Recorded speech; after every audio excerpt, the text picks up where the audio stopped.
warahmatullahi wabarakatuh. Salam sejahtera untuk kita semua. Pada kesempatan hari ini saya akan membahas terkait analisis univariat atau deskripsi. Ya, perlu kita ketahui bahwa tujuan dari analisis ini ya adalah untuk menjelaskan atau mendeskripsikan karakteristik masing-masing variabel yang diteliti. Ya, dalam analisis data kuantitatif kita dihadapkan pada kumpulan data yang besar atau banyak yang belum jelas maknanya.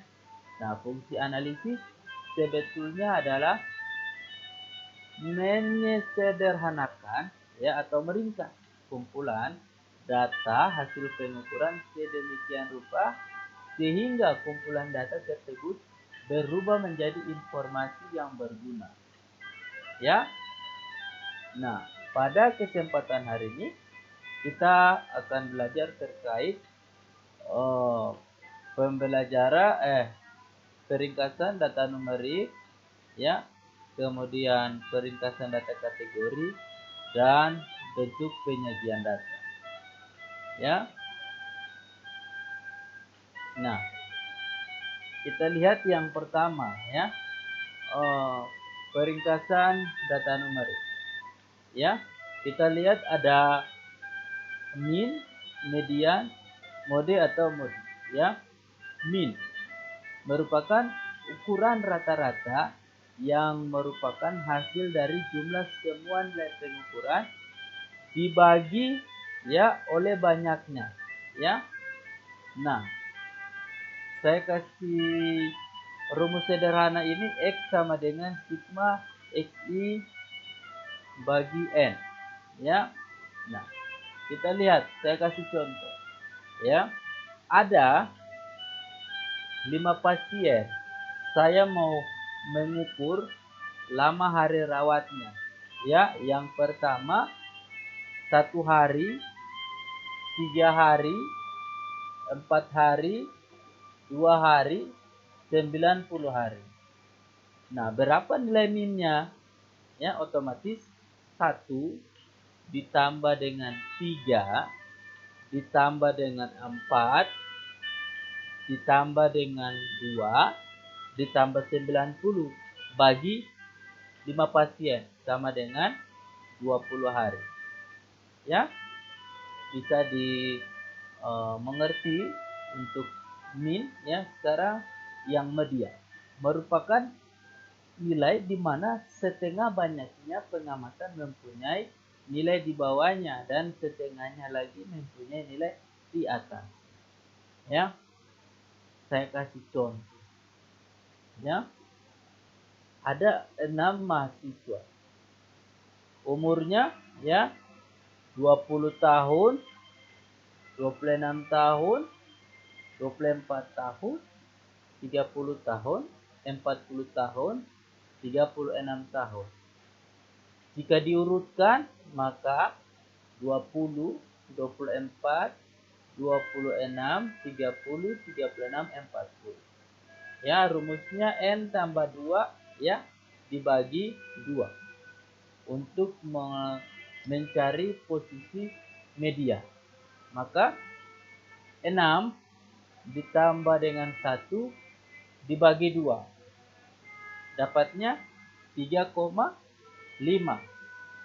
Nah, mediannya adalah yang tadi 3,5 yaitu 26 ditambah 30 dibagi 2 dapat 28. Jadi kesimpulannya adalah 50% mahasiswa berumur di bawah 28 tahun dan 50% mahasiswanya berumur di atas 28 tahun.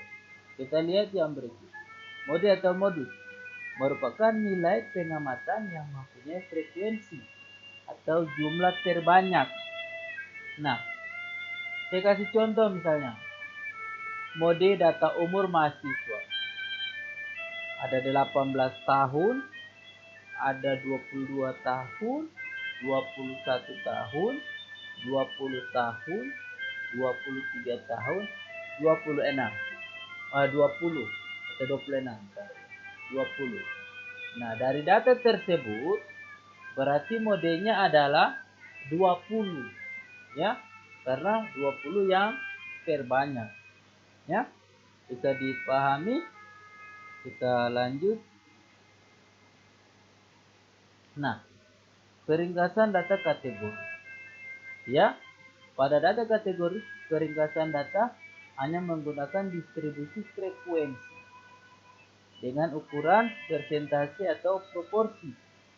Ya, bila data berjenis kategori, tentunya informasi atau peringkasan yang penting disampaikan tidak mungkin atau tidak lazim menggunakan ukuran min atau median atau numerik. Ya, ya, kita lihat. Saya kasih contoh ya, misalnya nih.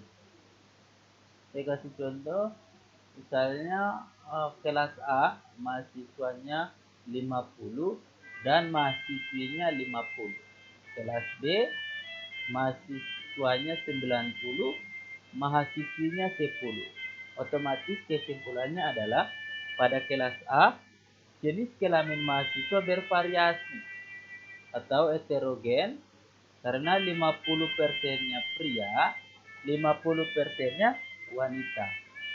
Sedangkan pada kelas B ya jenis kelamin mahasiswanya tidak bervariasi atau homogen pada pria karena pria 90% dan wanita hanya 10%. Nah, bisa dipahami. Kita lanjut di bentuk penyajian data. Yang pertama ya, data numerik. Namun sebelum kita masuk ke data numerik dan data kategori ya, saya mau menjelaskan bahwa bentuk penyajian analisis univariat ini dapat berupa tabel atau grafik ya. Namun perlu kita ketahui ya bahwa kita dianjurkan hanya memilih salah satu. Tidak diperkenankan secara sekaligus menggunakan tabel dan juga grafik dalam menyampaikan informasi suatu data atau variabel. Contoh penyajiannya analisis deskriptif ya, data numerik. Ini saya kasih contoh distribusi umur dan lama hari rawat pasien di RSUD M. Haulusi Ambon tahun 2021 ya. Nah, ini numerik ya, yang ditampilkan adalah min, median dan standar deviasi, nilai minimal dan maksimal. Nah, untuk variabel umur minnya 30,3, mediannya 31,1. Kemudian standar deviasi 10,1 dan minimal sampai maksimal 17 sampai 60. Begitupun dengan lama hari rawat. Minnya 10,1, mediannya 7,0, standar deviasi 8,9, minimal 2 sampai maksimal 60. Nah, kita lihat yang kategori ya. Ini saya kasih contoh distribusi responden menurut tingkat pendidikan pasien di RSUD M. Haulusi Ambon tahun 2021. Pendidikan SD jumlah 60 orang ya, persennya ya 60%. Kemudian SMP 30 orang ya, persennya 30, dan SMU 10 orang, persennya yaitu 10% ya. Jadi total semua 100% ya. Nah, kesimpulannya ya bahwa analisis univariat dapat juga sekaligus untuk mengeksplorasi variabel yang dapat berguna dalam mendiagnosis asumsi statistik lanjut, terutama untuk variabel jenis numerik. Misalnya, apakah variannya homogen atau heterogen? Apakah distribusinya normal atau tidak? Nah, eksplorasi data juga dapat mendeteksi adanya nilai ekstrim ya atau outlier. Bila ada nilai ekstrim, sangat menentukan analisis selanjutnya di varian. Apakah nilainya akan berkurang atau tidak? Ya.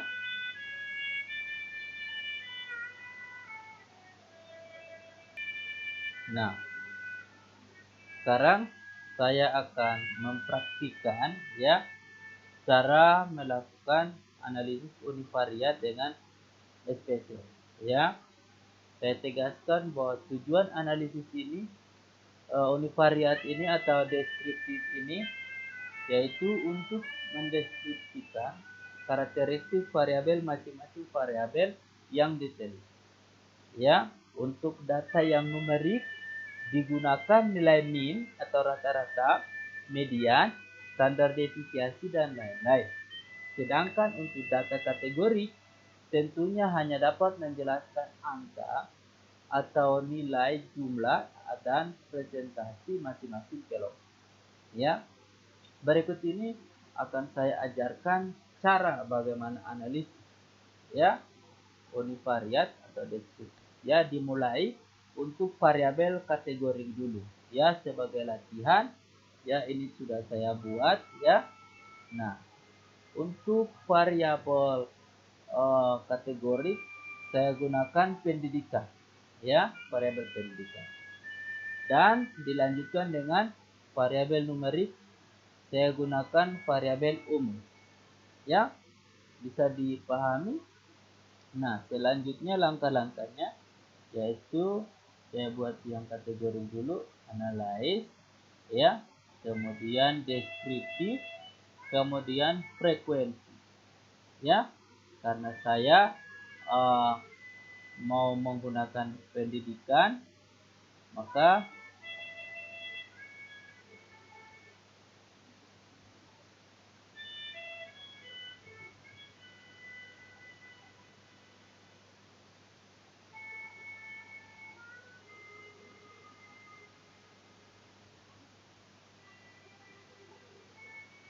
pendidikannya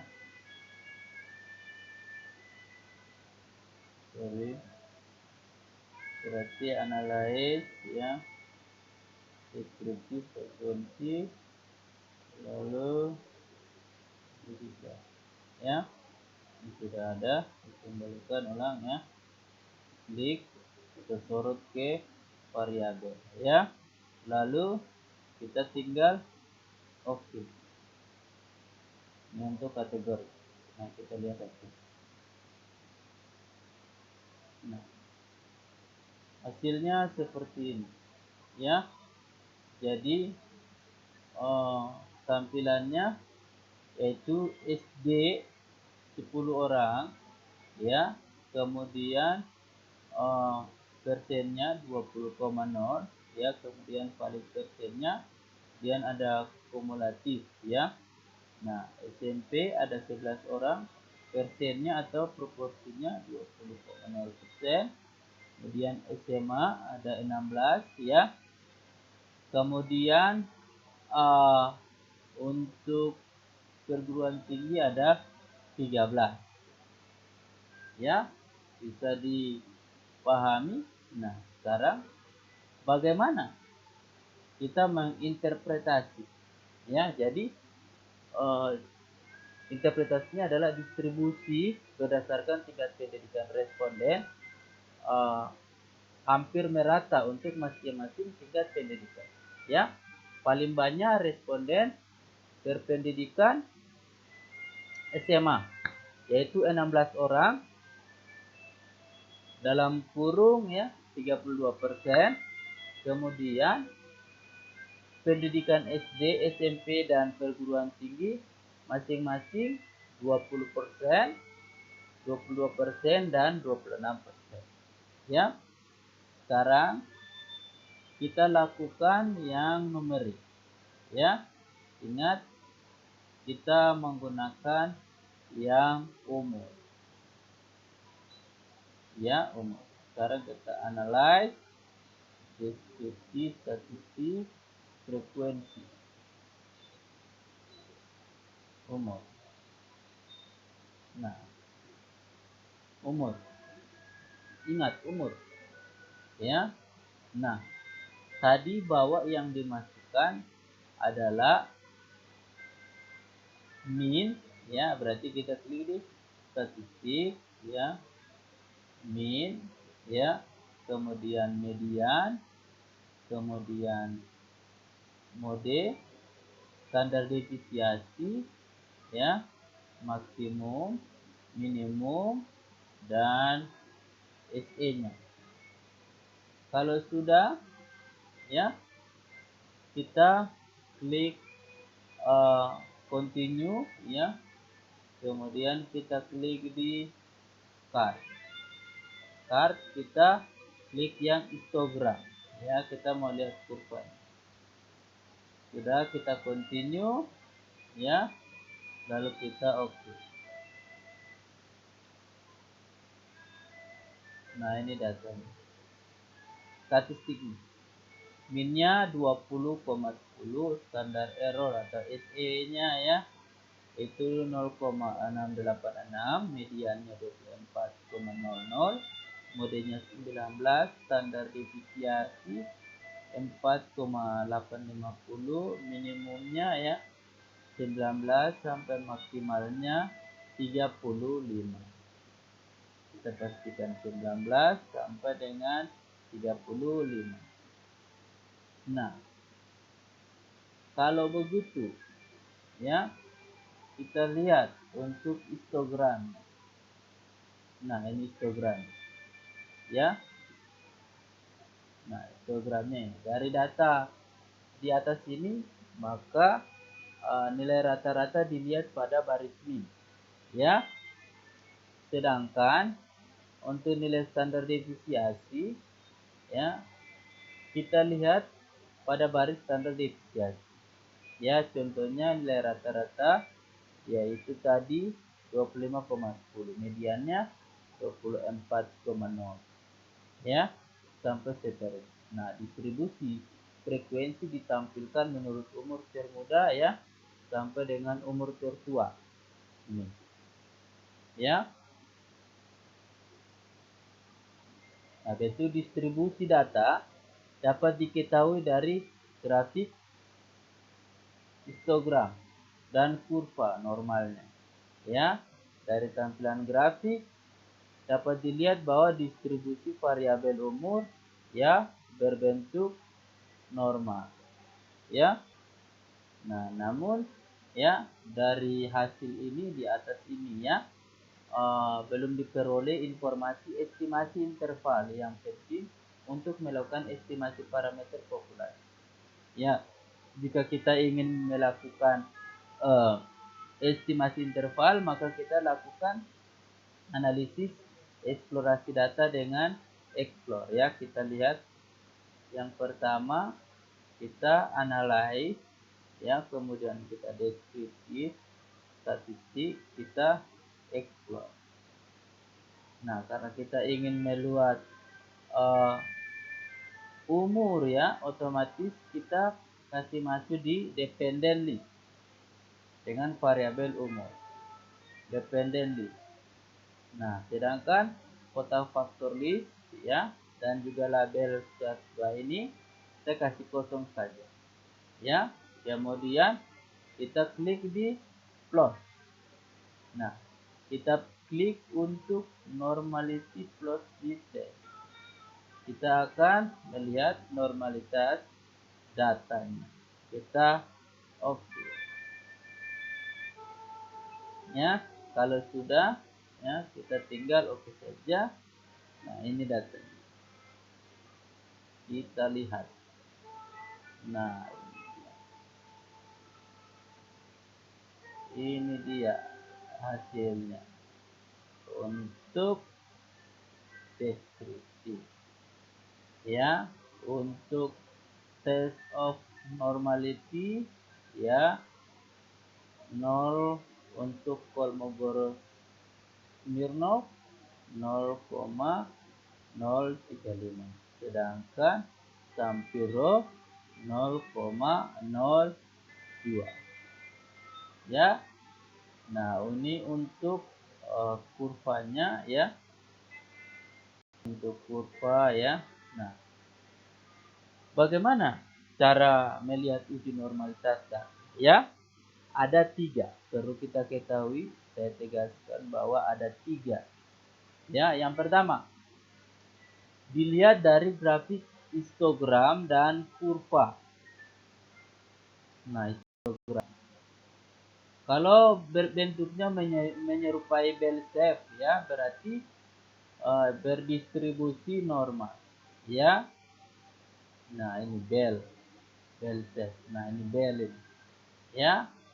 Ini koordinat kurvanya ya, dan juga histogram, berarti normal ya. Nah, yang kedua, menggunakan nilai skewness. Nah, nilai skewness ya, bila nilai skewness-nya dibagi standar error ya, nilai ini 0,547 dibagi dengan 0,337 ya. Bila hasilnya kurang dari 2 ya, maka berdistribusi normal ya. Kemudian yang ketiga, uji Kolmogorov-Smirnov ya, bila karena sampelnya ini adalah 50, harusnya kita pakai Sampirovic ya. Kurang dari 50 kita pakai Sampirovic, lebih dari 50 kita pakai Kolmogorov-Smirnov. Nah, ujinya Kolmogorov dan Sampiro ini harusnya lebih dari 0,05 baru bisa normal ya. Namun hasilnya ini kurang dari 0,05, maka tidak normal. Kenapa tidak normal? Karena uji Kolmogorov sangat sensitif dengan jumlah sampel. Maksudnya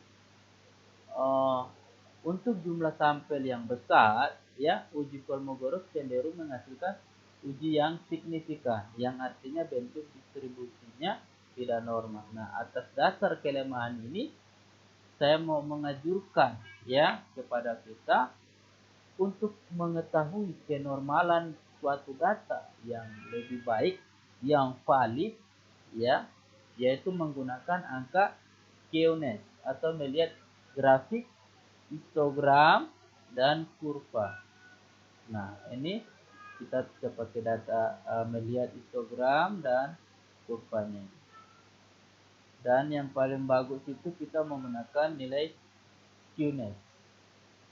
Ini di 0,547 dibagi dengan 0,337 ya, hasilnya kurang dari 2. Jadi data untuk variabel umur ini berdistribusi normal ya.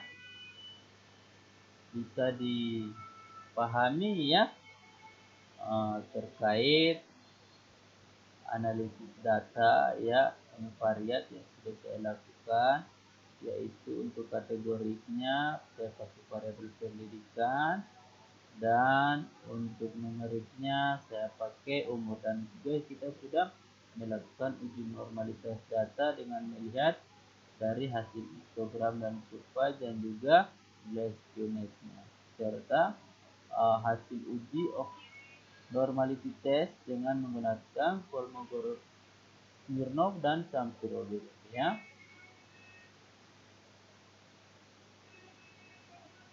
Nah, sekian dari saya. Apakah ada pertanyaan? Silakan dikirim ke email saya dan bisa menghubungi kontak saya ya. Bila dirasakan materi ini bermanfaat dan mudah dipahami ya, jangan lupa like dan share.